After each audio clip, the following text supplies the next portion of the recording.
All right. All right, guys, here we are in the garden again. So you can look, this is a potato area, and we talked about where we're using a broad fork, remember, to plant our potatoes. We went live on that. I don't know how many of you guys saw it because we're still learning about the live thing. But all of these potatoes, and this is the first area, were planted. This was St. Patty's Day. I put in all 3 of these rows.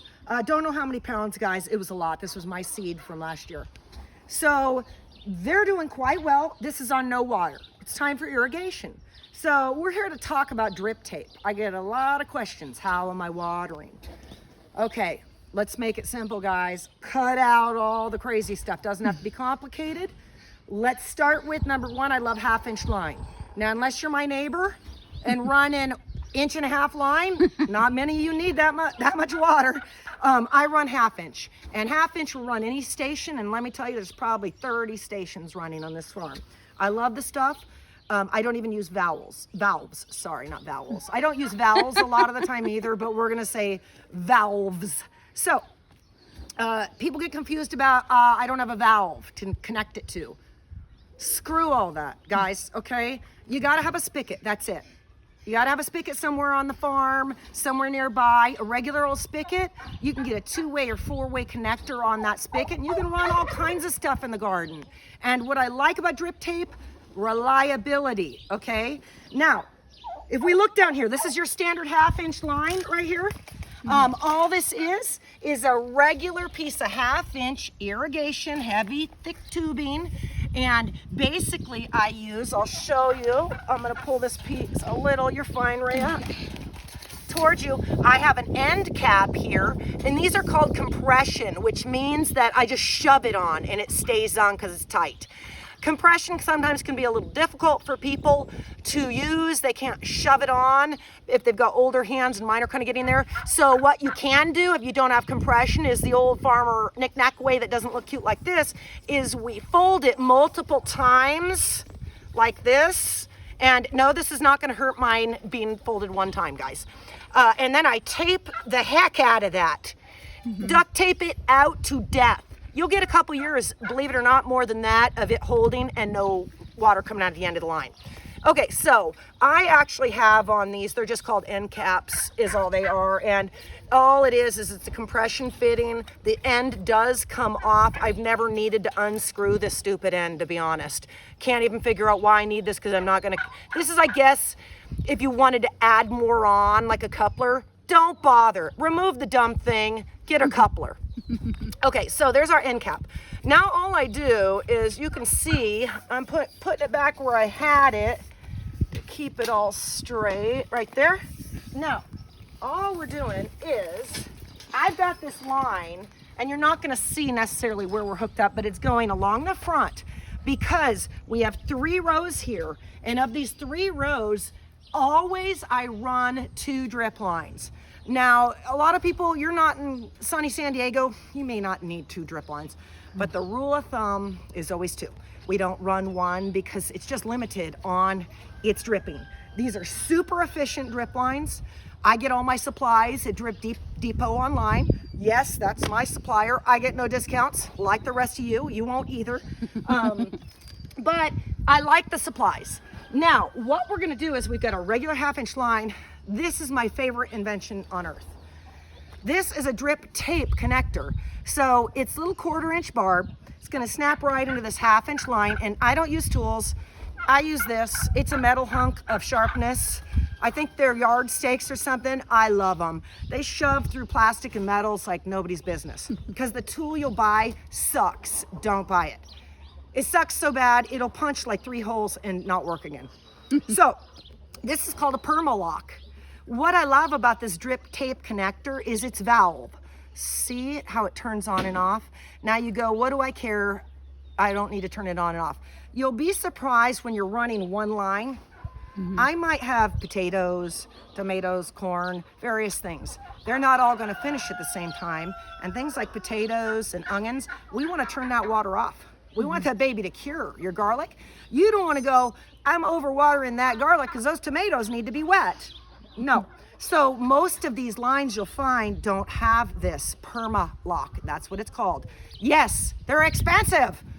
Maybe $6, $7 each. They don't break. I'm running the same perma locks from 8 years ago. If you're careful with them, they're pretty strong little hunks of plastic. Turn on and off the valve is all. And this little guy, all it does is screw and unscrew so my tape goes on. So let's install a few. So here's the first row here. I got my bitchin' little metal thing, guys, and pretty much you get your line where you go, okay, it looks like I'm gonna probably want right here and right here a line. So all I'm gonna do is take this little guy here, shove it in, and now the Permalocks, these take a little more work. Your regular fittings for 1/2 inch drip line are a little bit tinier than that barb. So this does, you gotta manhandle this like someone maybe you don't like or something. But as you can see, I'll shove it in and see real quick. I kind of twist as I go too, and once I get it in, you'll see and it's connected.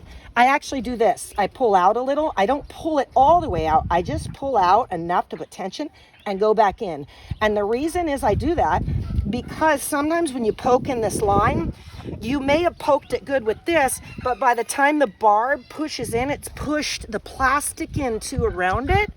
So what'll happen is you're running full lines, but you're really like, where's the water? It's not that much flow. So always check, make sure that hole has got a good flow on it. Okay, so there's that one. Let's do another one probably right next to it here. Now, these are way easier to do on a sunny day. If you want to plug these babies in on a 30, 40 degree day, get ready for some hand pain. When this stuff's cold, it is really tough to plug stuff into. It's not nearly as maneuverable. So if you have the choice, definitely set your 1/2 inch tube out in the sun, get it warm so you can maneuver it a little bit. Otherwise, it can be tough. Okay, so now you see we've got our 2 Permalocks. And next is the easy part, guys. All I'm gonna do now is show you some drip tape. That just takes a pair of scissors. Okay, so this is what drip tape comes in a roll. You don't have to buy in a roll. If you're doing, and I really wanna emphasize, if you're doing a garden box, don't think, oh, I gotta put a soaker hose in there and soak the shit out of it. No, you don't. I highly suggest avoiding a soaker hose. I do love them. It's not that I'm against them. They work fantastic in the garden, but there is zero efficiency in the soaker hose, okay? It in no way gets the same amount of drippage from beginning to end. So you really want a reliable dripping drip line, and there's all different types, or drip tape. It's tape, guys, okay? So when you go shopping, you go, I don't understand, it looked like 1/2 inch line, but it is tape. And when we open it up, there's emitters throughout the whole thing, and you can see that hole right there. Now there's spacing when you're gonna buy it. There's an emitter and there's an emitter. I'm in zone 9A, sunny San Diego, so I need 4 to 6 inch spacing, or when I've used like 8 to 12 inch, where it's about like that, my stuff dies. Now, if you're in, a super wet area and you're only watering the garden box once in a while, maybe you don't need the 4 inch spacing, but out here I do. Another thing we're gonna talk, the thickness. When you go to buy this stuff, it comes in thicknesses, and you're gonna go, and it comes in gallons per minute that are gonna come out of it. Don't panic, it doesn't matter, okay guys? You don't have to calculate, pi times whatever to figure out the formula of water. It doesn't matter. I suggest to highly just think about how much water do you use, and that spacing applies to how much you're wanting out. These different brands have different emitters. They're all good, it doesn't matter. But here's the thing you're gonna want. 15 millimeter, sorry, it's been a long day. 15, and you want it because if you get the 8 or the 6, and I go round and round with people using this stuff, it's cheap. Yeah, you can fill that garden box up with that 6 millimeter, and you'll be replacing it every year. And as you're throwing it away and filling the landfill, you start feeling a little bit nasty about it, especially when I watch neighbors that have acreage of tape line that after one season goes in the trash.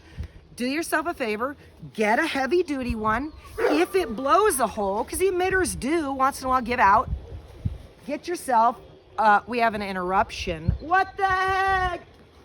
Hi. I got 4% left. Do yourself a favor and get the 15 millimeter, okay guys? Now let's show how we connect it. Here it is. This is so simple, guys. So what I do, I'm still connected to the roll, if you see. And the reason I am is because I'm gonna pick the roll up and drag it down the line. I connect first to it, and we're losing power on the battery, so I'm gonna work quick, guys. All I did is shove this on, look, that's it. It's in, tighten it. I've got my perma-lock on. Now all I do is walk it out the full row. That's it. Now your garden box, okay, so maybe it's only 6, 8, 10, 20 feet long. You only need a small amount, just buy 100 feet of it. Don't get 4,000 feet like me. And then all I do, I don't worry about the twists and turns until I'm all done. See if there we go. Drop my scissors, okay. Detangle myself a little, guys. Okay, here we go.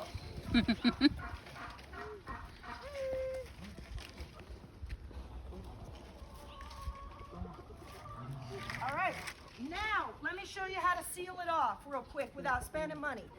We know, come on down here, Rhea. So we know we've got now, we're at the end of the line, but how do we stop water from coming out without buying all this bitchin' equipment from these stores? I'm gonna show you. And every real farmer knows how to do this. They probably won't tell you because they won't care what you're doing. So what I do is I just cut it. That looks like a good point. We're stopping. And I make sure, I'm gonna cut that emitter out. I don't want the emitter. I'm gonna take a piece of this. There's how we're gonna fix this whole leakage problem. Open that piece of tape up. We take our line, I fold it. That's it, guys. Double fold, 1 fold, 2 fold. That's it. Now, here's the part that's a little hard on your hands. You gotta bend it a little. You gotta bend this guy, because here's what's happening. This is like a coupler. That's it. We shove this in like a coupler. This tape no longer will let any water come out the bottom. And now all you're using is scissors, tape, main line, and valves. You're not spending money on all these fancy little gadgets because it can get expensive. So guys, start exploring some drip tape. Excuse me, this stuff's extremely affordable. Works well in all areas. And the efficiency, guys, what's nice is you just crack your valve on. We're not using 100 gallons a second here. This is gonna efficiently water everything to where you could just turn it off in a few minutes, you're good to go. So start using some tape, guys.